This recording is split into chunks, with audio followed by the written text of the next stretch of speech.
Shalom, shalom. I want to begin this lesson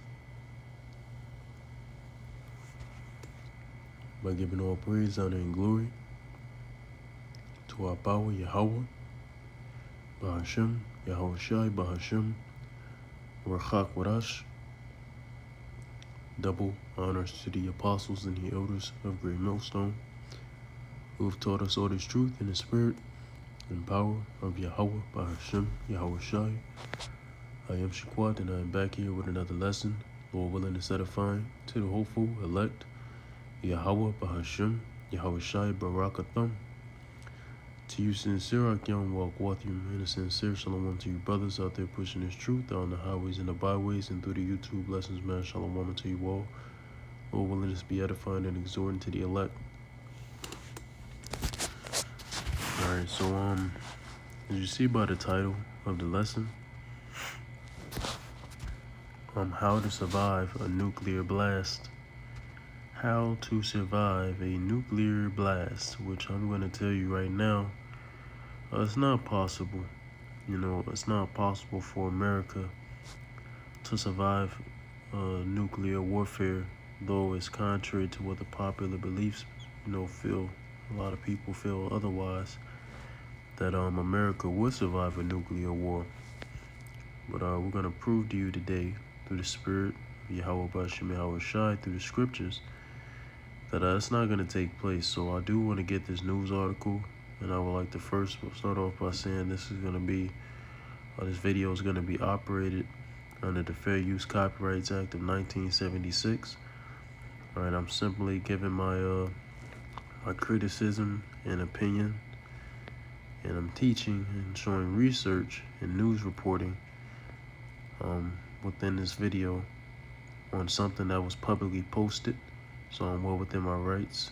I'm not going to be making any money from this video, so please do not take this video down. And yeah, so let's get into it. From the Newsbreak app, it says, what survival experts say to do in the first hour after a nuclear blast. What survival experts say to do in the first hour after a nuclear blast. So let's read. The first hour after a nuclear detonation is brutally simple. In one sense, what you do in those minutes can decide whether you live through the blast, the radiation that follows, or neither. Survival experts focus less on cinematic heroics and more on a short list of actions that cut your exposure to heat, shock waves, and radioactive fallout. I will walk through those priorities in the order professionals say they matter most, from the instant of the flash to the moment you can safely start thinking beyond the next 60 minutes. It says, you see, this is what a nuclear mushroom cloud looks like. Salakia. As the scriptures describe a nuclear mushroom cloud, describes it as a scroll departed over scroll rolled out over heaven. I don't remember. Let me grab it. So I know it's Revelation 6.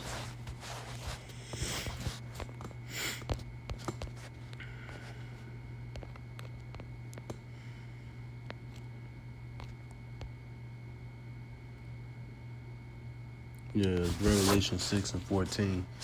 And the heaven departed as a scroll when it is rolled together, and every mountain in Israel, an island, were moved out of their places. So, yes, it describes a nuclear mushroom cloud in the scriptures as a scroll rolled together.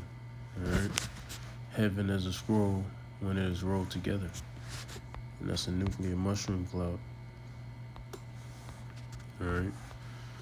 Anyway, make sure everything's okay. All right. So to continue on, it says understanding what just happened. To act quickly, you first need a rough sense of what you are facing. A nuclear weapon creates a fireball, intense light, a pressure wave, and then a cloud of radioactive particles that fall back to the ground as fallout. It's a lot that goes into nuclear missiles, because a lot of people, when they think of nukes, they think just about the detonation aspect. You got to think of the aftermath of a nuclear missile as well. It's grave aftermath. All right, it detonates. Slovakia. It detonates, and then when it detonates, whatever in that little short vicinity is cooked already, and then you have the shock wave or the nuclear blast. All right, you have the blast wind, I believe is what it's called. That goes out after detonation. So you could be like 1,000 miles away. No, like maybe you could be like 100 miles away from the impact, but you would get hit with that blast wind. Understand? And that could knock you off your feet. The blast wind can even kill you if it hits you with enough impact. Then you have the fire coming with it, and then that's the fire. And then after that, you have the ash. It's a lot that goes into it, which is slightly starting to explain here. All right, America can't survive that. All right, it says then a cloud of radioactive particles that fall back to the ground as fallout. Official guidance on the nuclear explosion describes a fireball that can vaporize structures near the center. Yeah. With a blast wave that shatters. That's what I was talking about, the blast wave. That's what I was talking about right after it detonates. Let's show you an example of a blast wave. Let's see if I can find an example.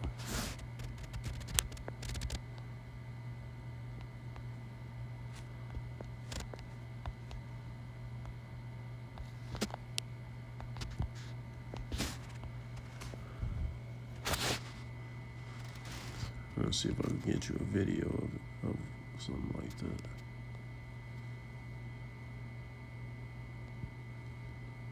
Yeah.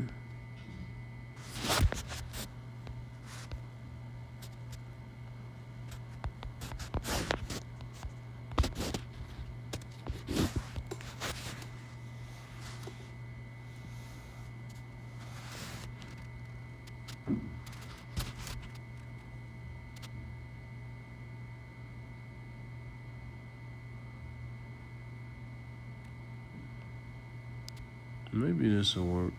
I'll click on this video. It starts with a blinding flash. No sound, no time to run, just light, hotter than the sun. In a heartbeat, a city disappears. Concrete turns to vapor. Shadows burn into the ground. That's the power of one modern nuclear warhead. Now, did you hear him? Let's play that last 20 seconds again. It's very important, the thing he just said, but I want to play all this again. It starts with a blinding flash. No sound, no time to run, just light, hotter than the sun. In a heartbeat, a city disappears. Concrete turns to vapor. Shadows burn into the ground. That's the power of one modern nuclear warhead. So did you hear all the destruction that he spoke about a nuke can do? And he said that's just destruction from one nuclear warhead. One. Well, as we know through the scriptures, let's go to Revelation 9. And let's jump to verse 16. All right. It says, in the number of the army of the horsemen. Now, the number of the army of the other nations. All right. So all the other nations outside of Babylon the Great and Israel. So all those other nations. All right. All those other nations. When I say Israel, I'm talking about, the cosplayers. I'm talking about the cosplayers. All right, not talking about us. All right. So outside of the cosplayers in America, okay,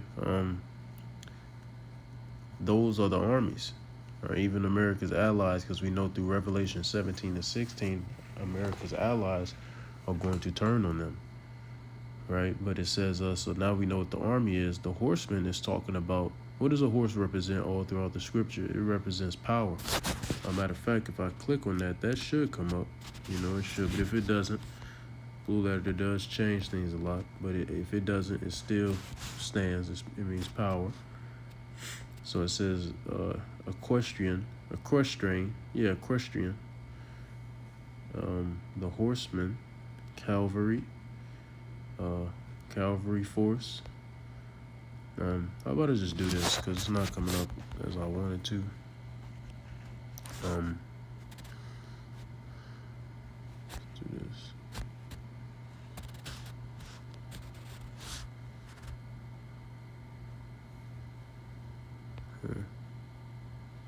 That's for another lesson.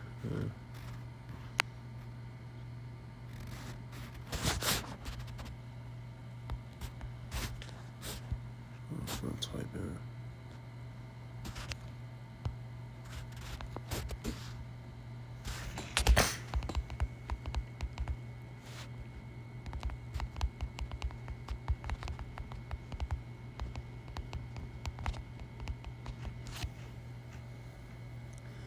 Well, it says, yes, horses and horsemen in the Bible primarily represent power, war, speed, and divine authority or judgment. So there you go. When you go back over here, so now we know what the horsemen are. It represents power. Right? The armies of the other nations, the horsemen represent power. And it represents a specific power. And it's talking about nuclear warheads. That's what the horsemen represent here. Well, it doesn't say nuclear warheads. That's the thing, man. You got to have the Holy Spirit working with you. All right, the scriptures say when you go to the book of Psalm, this thing was written in dark sands. This is parabolic talk. Right? It's written in parables. So, what does it say in Galatians 4 and 24? It says, these things be an allegory. All right. What did Yahushua tell the disciples in Matthew 13 when they were like, why are you speaking to them in parables? And he was like, because it is for you to know the kingdom of heaven. All right. It is for you to know, not for them. All right. So the Lord knew, as the elder brother Nahoya always say, the Lord knew the phone was tapped. So he had to put these things in dark sands. He couldn't just come out here and say, hey, up here was talking about World War I, America going to World War I. And right here, this is skipping down to World War II. I mean, to World War III, not two, but three. It skips down to World War III right here, where America is going to get annihilated by the other nations by way of nuclear missiles, and chariots are going to add to the fire. No, if the Lord did that, we wouldn't have this Bible. We wouldn't have had a chance to come back to our heritage. You know, so the Lord knew the phone was tapped. So he had to put this in a parabolic form. So the horsemen, as we know through the Spirit, represent nuclear missiles. And if you don't believe it and you don't agree with us, and you want us to literally like go deep and show you it's talking about a nuke, listen, bro, either you get it or you don't. And at the end of the day, how about we just wait and see? How about we wait and see if this horseman is talking about nuclear missiles or not? Let's wait and see. I'm ready. I'll wait and see. How about you? Are you willing to do the same? Likely not. All right. So it says, in the number of the army of the horsemen, the nuclear missiles, were 200,000, and I heard the number of them. All right. So there you go. And it says, and thus I saw the horses in the vision, and them that sat on them, having breastplates of fire and of jacinth and brimstone, and the heads of the horses was the heads of lions. I mean, they're fierce, man. They're what is a lion? A lion's fierce, man. Dangerous, deadly. So that's what that's representing concerning these nukes. All right, because is it a fucking head of a lion actually on a horse? No. It says and out of their mouths issued fire and smoke and brimstone. Is that not a nuke? Is that not what this guy just got done explaining in the first 20 seconds of that video? Come on, man. It says, and by these three was the third part of men killed by the fire and by the smoke and by the brimstone which issued out of their mouths. So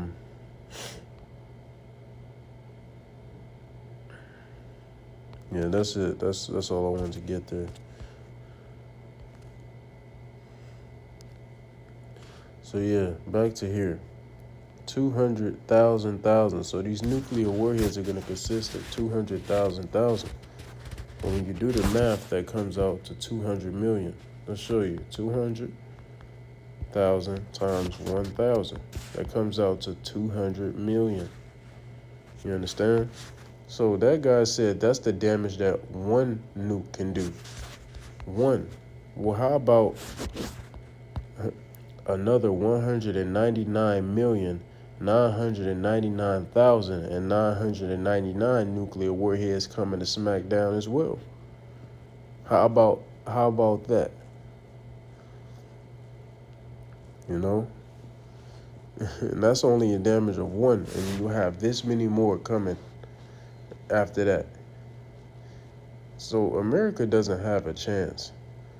So they're showing stuff how to survive a nuclear fallout, this, that, and the third. It's not survivable. Right? This is not withstandable. America is gonna be completely annihilated, thus saith the Lord. Right? So what was that? Let's go back to that video. Now, imagine 12,000. 9 nations hold them, hidden in silos, submarines, and bombers. Each one built to erase entire civilizations. They're not weapons, they're extinction machines. Let's open their arsenals and see what happens when each one. And that's why the Lord put the spirit on Esau to create these things for his own destruction. Detonates above an enemy city. A 9-axle transporter rolls down a lonely highway, a 3-stage missile sealed in a canister on its back. In minutes, it can be unmasked, pointed, and gone. A weapon built to make the sky unpredictable. This is the Hwasong-18, North Korea's first solid-fuel ICBM, faster to launch, easier to hide, and designed to survive a first strike. Solid propellant changes the whole calculus. Unlike older liquid-fueled missiles that need hours of fueling and support vehicles, a solid-fuel Hwasong-18 can sit ready, move on roads, and be concealed among civilian traffic, shortening warning time and complicating any attempt to preempt it. Flight tests in 2023 validated long-range. That's enough. All right, so you got the part. I really just wanted to show you that blast one. But you didn't really show too much of it, but it's whatever. You get the point. So it's a blast wave that shatters buildings over a wider radius and thermal radiation that can cause burns and ignite fires even farther out.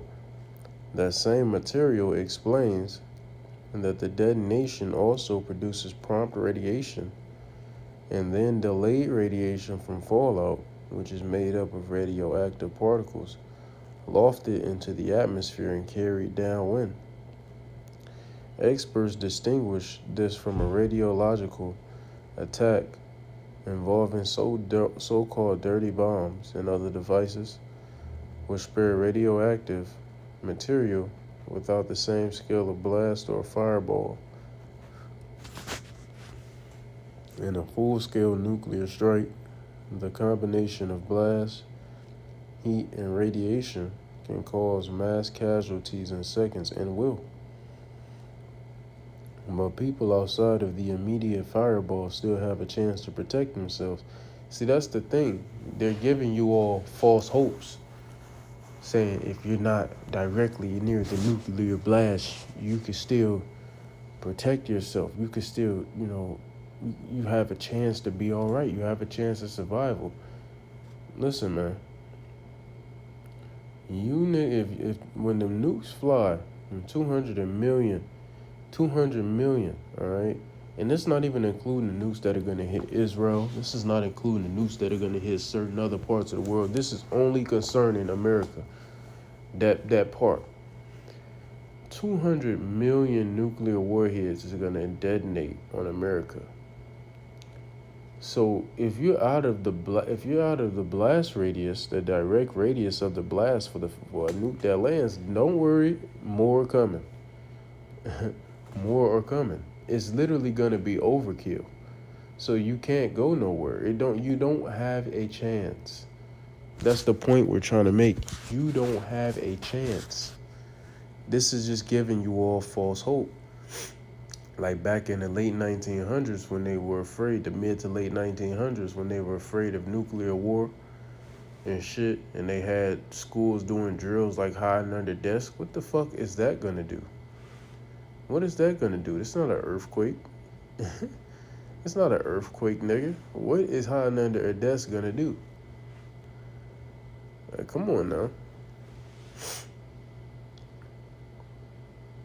A tornado or a damn earthquake. This is it's a whole different ball game. This is not a natural disaster.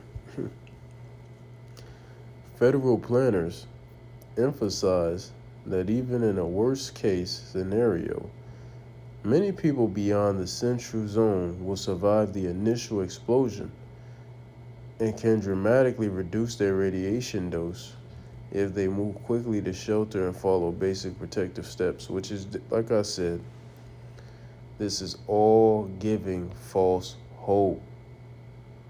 False hope. That's all this stuff is giving. You understand? This is a very long article. It's a lengthy article. And I'm sure a lot of individuals are going to read through this full article. I will not. I'm going to get some precepts. But as you can see, this article is just giving individuals false hope.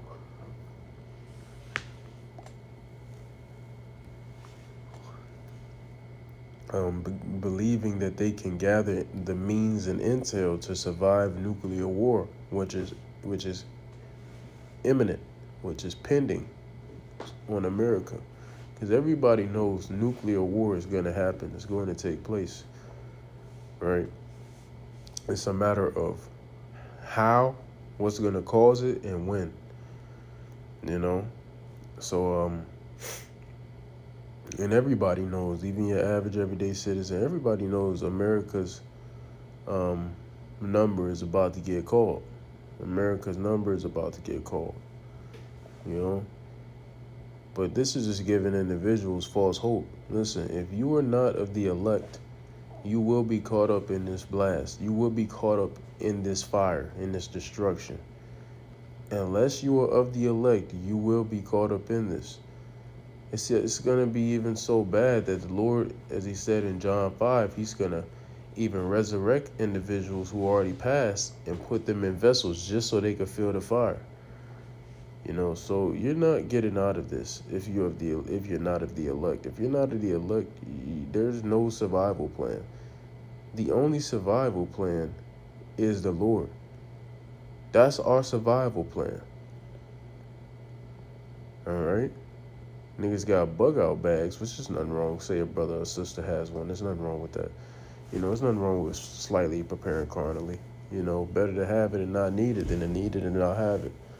But, you know, as for people of the world stocking up all these bug out bags and shit, we don't need that. We got the greatest bug out bag anybody could have, and it's Yahweh Bahashim Yahweh Shai. That's our bug out bag. The scriptures say the Lord is a strong tower, and the righteous runneth into it and are safe. That's the greatest bug out bag in the history of bug out bags. So when shit hits the fan, we got the Lord. He said he's going to provide for us in that day in Isaiah 65. So we don't have nothing to be afraid of. We don't have anything to be worried about. The Lord is going to provide. He's going to provide at the end of the day. You know, so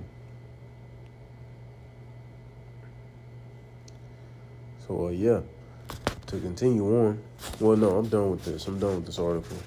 Giving people false hopes and things of that nature. That's all that article is just giving people false hopes. So what we're gonna do is we're gonna go to First Peter or Second Peter. Forgive me. We're gonna go to Second Peter. Well, since we already in Revelation, we'll stay in Revelation real quick first. Then we go to Peter. Since we here. So, as I said, the only way you will survive this is if if you have the elect. So we're gonna read Revelation 11, and we'll start at 11. And after 3 days and a half, the spirit of life from the Most High entered into them, talking about the Israelites, the dry bones getting breath blown in them. And they stood upon their feet, and great fear fell upon them which saw them, and the fear fell upon those elites of Esau, their elites, the Rothschilds, Rockefellers, DuPonts, Gettys, Oppenheimers, etc. Fell upon them, and this is a precept also Wisdom of Solomon 5 and 1. 1 and 2. It says, and they heard a great voice from heaven, the elect of the Israelites. All right, heard a great voice from heaven, saying unto them, come up hither. There's a precept for Isaiah 26 and 20. All right, come up hither into a chariot. That's what he's talking about. Come up hither into a chariot for salvation's sake. And they ascended up to heaven in a cloud. That's the chariot, all right, the fathership. And their enemies beheld them. All right, so both of these is literally, verse 11 is Wisdom of Solomon 5 and 1. Verse 12 is the second verse, literally. Precept upon it, it's literally lines up right with it. But it says in verse 13, here's the point. So the elect is going to receive salvation. This is what's going to happen if you're a 2/3 or a heathen. In the same hour was there a great earthquake. Now, what can cause an earthquake? Well, nukes can.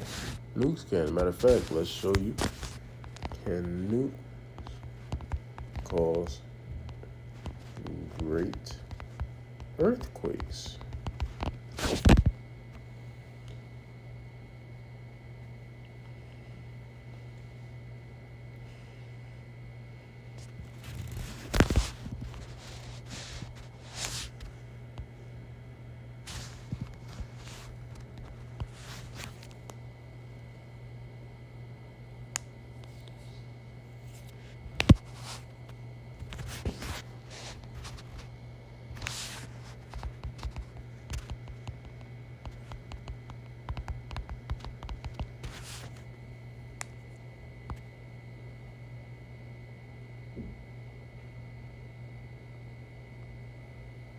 Says a nuclear explosion can cause an earthquake and even an aftershock sequence.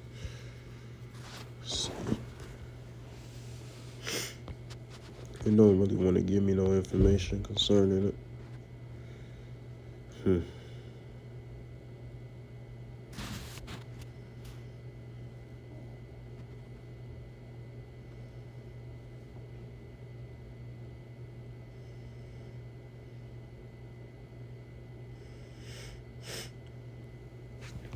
It's lying. They're lying. Fucking Google ain't worth a shit.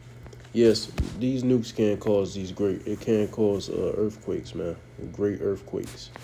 All right, when you go to Revelation 6, let's go there really quickly. Get a verse. Move back.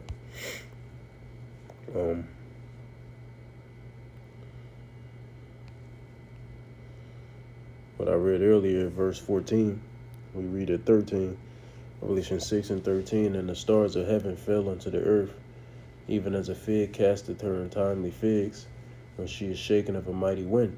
Now, this is also stated in Isaiah 34. Point being,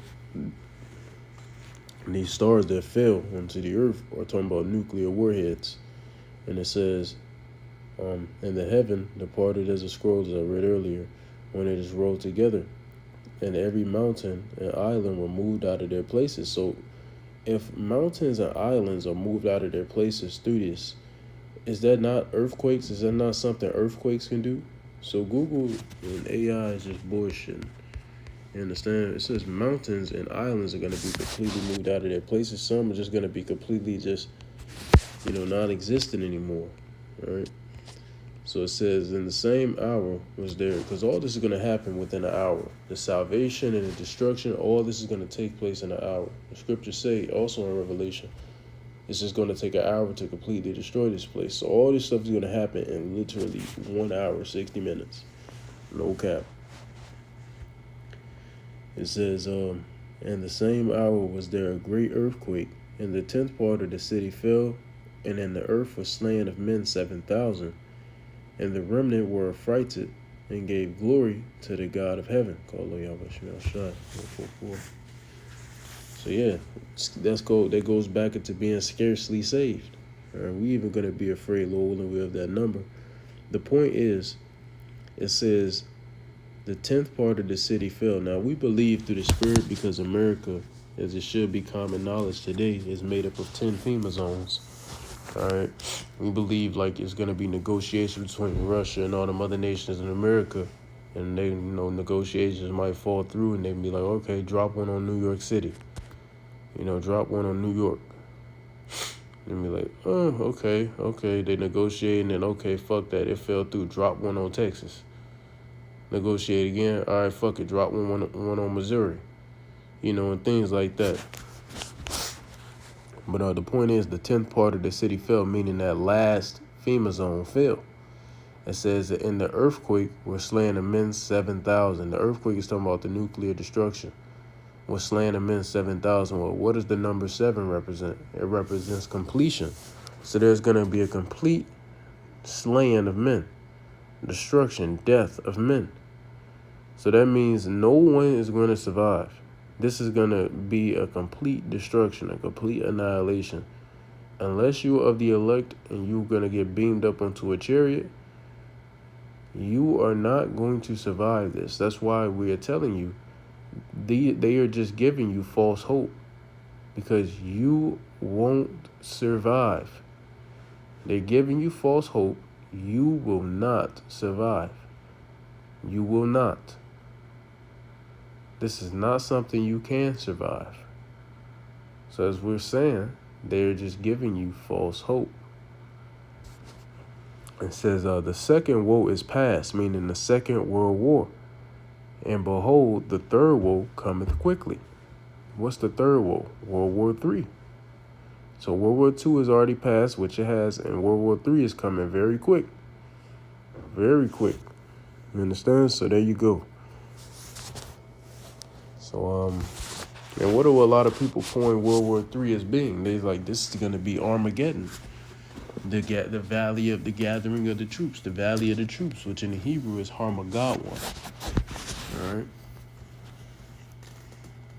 Gathering to the valley of Jehoshaphat, which is really Yahweh Shaphat.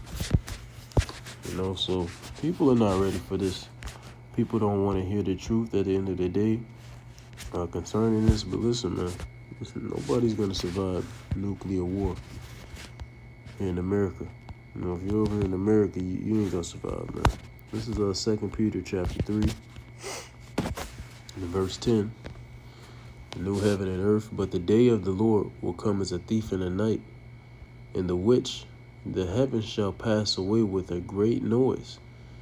And it's not going to be a thief in the night to us, but it's going to be a thief in the night to everybody else, because you got to remember, at this point, by this point, when it's about to get into, the MOTB will already be mandated.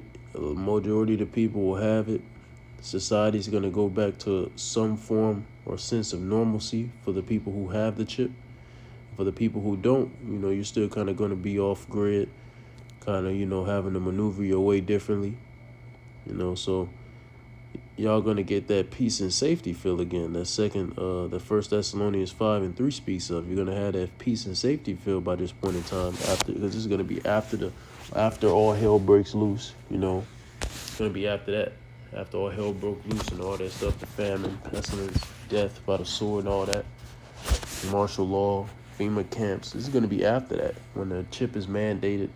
Majority of everybody got the chip, and everybody, society is back to a form of sense of normalcy for the time that, that we're going to be in. peace and safety feel. And then that's when the Lord going to creep up as a thief in the night. So it says, that's what it means in this context. In the which the heavens shall pass away with a great noise. So is the heaven just going to fall and collapse? No. It's talking about Esau. Heaven also represents power. It's talking about Esau. His rulership is going to pass away with a great noise by way of nukes. All right, and it says, and the elements shall melt with fervent heat. The earth also and the works that are therein shall be burnt up. So the point is, the elements are going to melt with fervent heat. So what are elements? Elements is literally everything. Air is even elements. You can't see air, but it's an element.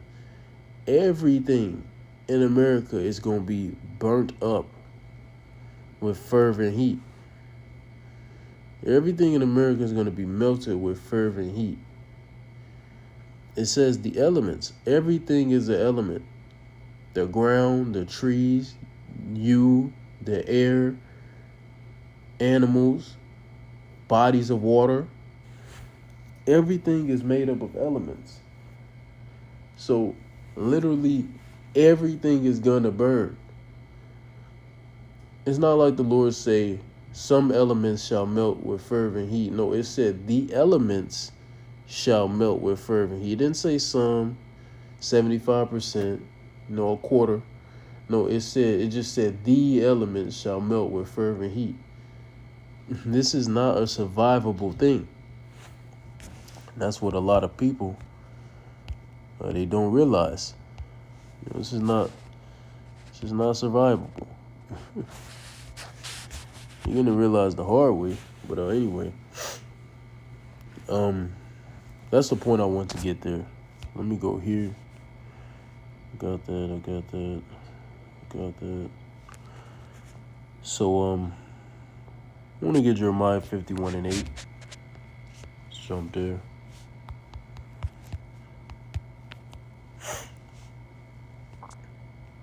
Babylon is suddenly fallen and destroyed. Howl for her, take balm for her pain, if so she may be healed. We would have healed Babylon, and Babylon here is not talking about neo-ancient Babylon. No, it's talking about your modern-day Babylon, Babylon the Great. All right, to show you an example, because you can prove this through many ways, but when you go to Revelation 18, it says, starting verse 2, and he cried mightily with a strong voice, saying, Babylon the great is fallen, and has become the habitation of devils, and of every foul spirit, and the cage of every unclean and hateful bird. Now, what is that precept for? Isaiah the 34th chapter. And why? What are these things that are named? The devils and every foul spirit and cage of unclean and hateful birds. It's talking about desert creatures. Why is this going to happen? Because America is going to be completely destroyed by way of nuclear fallout, by way of nuclear warfare. They're going to be completely destroyed. And then it's going to come to a point where everything is going to be turned into a desert. And the only thing that's going to dwell here is desert creatures. Humans will no longer dwell here after this destruction. Desert creatures are only going to inhabit this place for the next forever. All right, because forever. Desert creatures are just going to inhabit it. It's going to be a big desert. That's all. So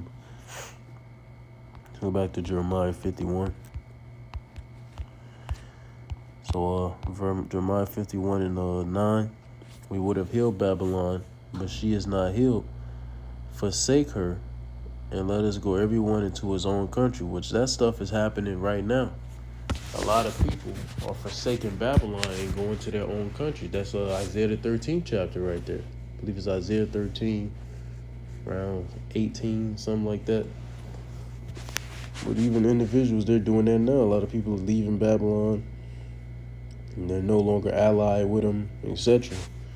We're living in that right now.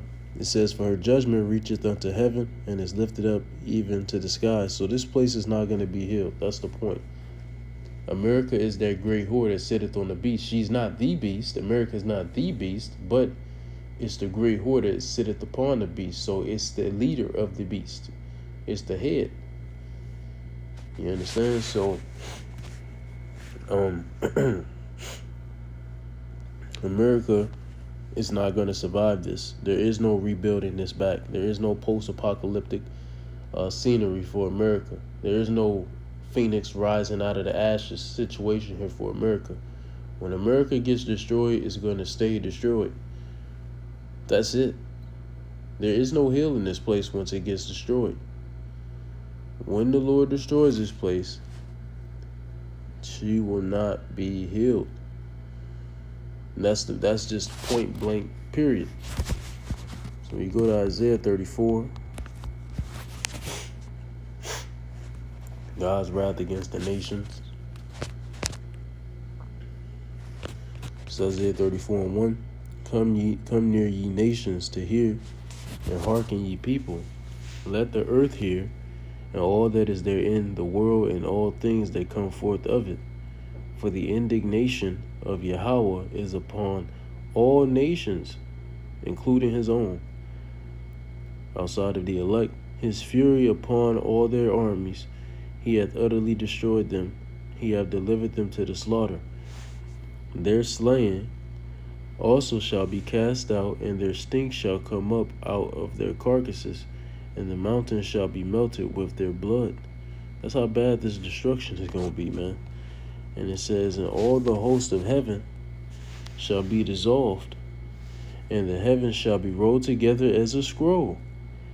We read that earlier in Revelation 6. And all their hosts shall fall down, as the leaf falleth off from the vine, and as a falling fig from the fig tree. For my sword shall be bathed in heaven. Beautiful, man. My sword gonna be bathed in heaven. That man, the Lord is a poet. It says, behold, it shall come down upon Idumea. So this is a judgment for the Edomites. Idumea is the Greek way to say Edomite. All right. So it's going to come down upon the Edomites and upon the people of my curse to judgment. All right, which consists of Esau, and it consists of 2/3 and the other heathens. So Esau is going to be destroyed by this. He has to be ruling this place. If you saw in Revelation 18, it's talking about Babylon. We know Babylon is America, man. You know, so yeah. So who would have to be ruling America right now? So-called white man, or which we would say Babylon. Who would have to be ruling Babylon the Great? The so-called white man. Well, who's ruling it? You guessed it, the so-called white man. Well, forgive me. Who would have to be ruling America in Babylon the Great? Which they're the same thing, just saying it in two different names. It will have to be Edomites, Idumea. They're ruling. Well, who rules it? Edomites, so-called white man, which are Edomites. So they have to be the Edomites. And they fit being the Edomite throughout all these prophecies that we go into.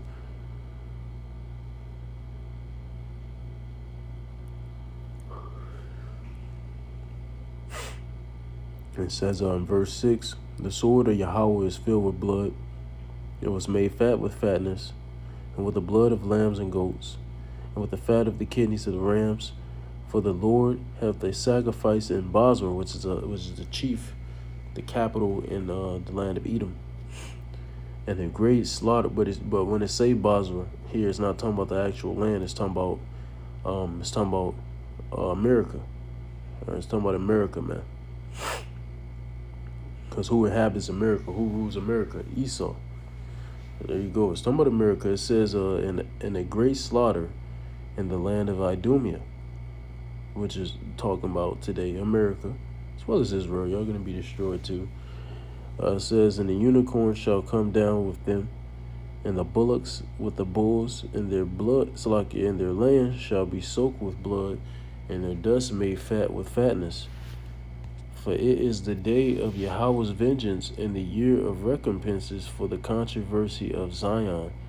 And the streams thereof shall be turned into pitch, and the dust thereof into brimstone, and the land thereof shall become burning pitch. It shall not be quenched night nor day, The smoke thereof shall go up forever, which is not literally going to go up forever, but it just basically means this is going to be a memorial forever. Now, it's going to go up for many years.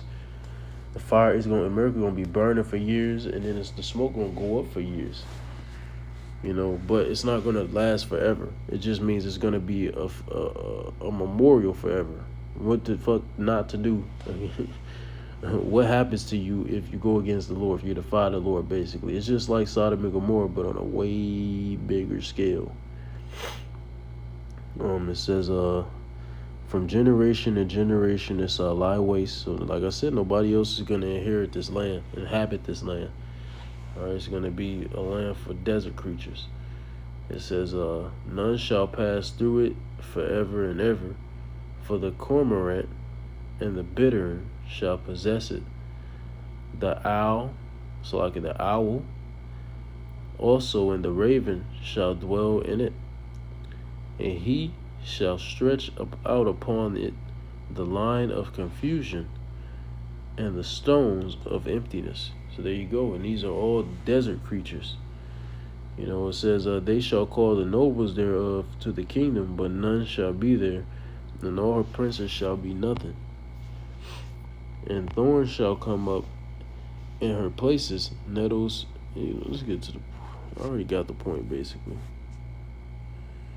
Yeah, I got the point. Let's jump down. Let's keep going on. It's going to keep going, so forgive me. Nettles and brambles and fortresses thereof, and it shall be in a habitation of dragons, and the court for owls.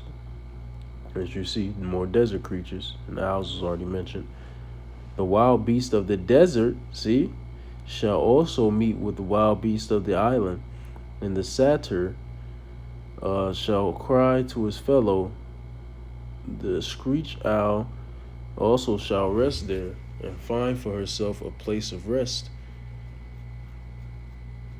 There shall the great owl make her nest, and lay, and hatch, and gather under her shadow. There shall the vultures also be gathered, every one with her mate. Seek ye out of the book of Yahweh, which is what we're looking at right now, and read. No one of these shall fail, meaning these prophecies will come to pass. What did the Lord say? He said, I declared the end from the beginning, and all these things are going to come to pass. He said, I've declared my counsel, or set up my counsel, roughly paraphrasing. It's also in the book of Isaiah.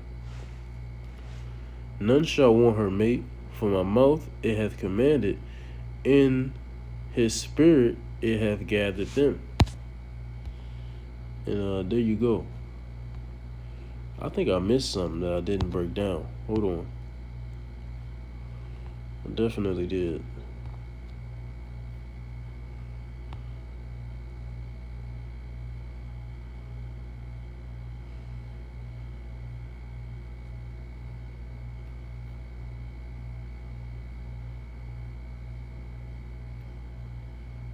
Okay, no. I just thought it said something in this chapter that it didn't. That's on me. But anyway, the point is, desert creatures are going to inhabit this land, all right, after it is destroyed. You understand? It says, and he hath cast a lot for them, and his hand hath divided it unto them by line. They shall possess it forever. What? The animals, the desert creatures he just listed off. The desert creatures are going to possess this land forever. From generation to generation shall they dwell therein. So we ain't going to possess this land. No other human will ever possess America after this complete destruction. But desert creatures is going to be turned into a desert due to all that fire. And desert creatures are going to inhabit this land forever, for the rest of eternity. All right, for the rest of eternity, desert creatures are going to dwell and inhabit America. So that should show you, once again, there is no chance of surviving this nuclear war that's coming. No chance. Now, I did a Google search going into this stuff, asking, could America survive nuclear war? And it was basically saying, yeah. It said millions of Americans will survive. Well, we'll see about that. All praise Yahweh, Bahashem, Yahweh Shai, Bahashem, Hakwadash. Double honors to the apostles and the elders of Great Millstone, who have taught us all this truth in the spirit and power of Yahweh Bahashim Yahweh Shai. And until next time, Abba Ball, Kwam Yasharala Gadol Abadium, Lababal Hagadol, Yahweh Mahar, Wa Hapathon. And until next time, I would like to say unto you all, Shalom.